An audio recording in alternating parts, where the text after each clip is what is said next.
Maka pendidikan yang paling panjang dalam ajaran Islam disebut dengan madrasah Ramadan. Ramadan adalah madrasah yang mendidik, menghancurkan, meluluh lantakkan jasad untuk ikut dengan ruh yang mulia. Malam-malamnya dia mesti terbangun, tasaharu, bersahurlah kamu, fa inna fis sahuri barakah.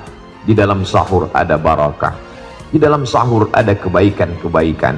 Matanya mesti dilawan, kantuknya mesti ditundukkan, dan ketika saat dia mampu melawan itu semua, dia mendapatkan keberkahan.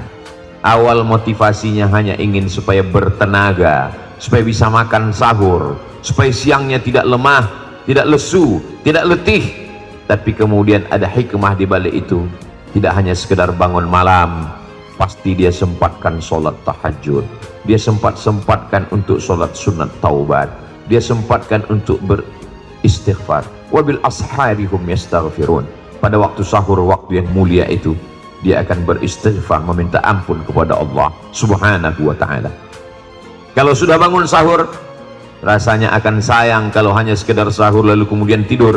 Dia akan sholat subuh berjamaah. Selesai sholat subuh berjamaah, pastilah di dalam sholat subuh itu dia akan tahiyatul masjid, qabliyah subuh, sholat subuh.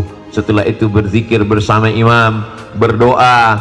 Setelah itu membaca Al-Quran, ada pengajian subuh. Sayang sekali kalau pengajian ditinggalkan, ditunggu sampai matahari terbit.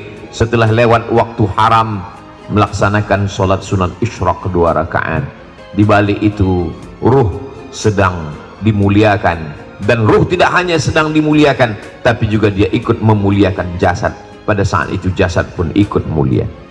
Pada saat siang harinya, selama ini jasad yang belum dididik menganggap makanan ini segalanya, minuman segalanya.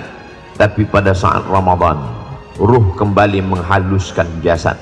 Wahai jasad, makanan yang kau katakan segalanya itu tidak ada apa-apanya. Lapar memperkecil saluran darah. Inna syaitana yajri majrad dam.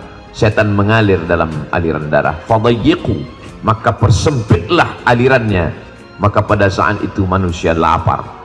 Itulah mengapa Allah mengatakan as-sawmu li wa ana ajzi bihi. Puasa itu untukku. Allah tidak perlu pada puasa kita. Allah tidak berhajat, Allah tidak membutuhkan puasa kita.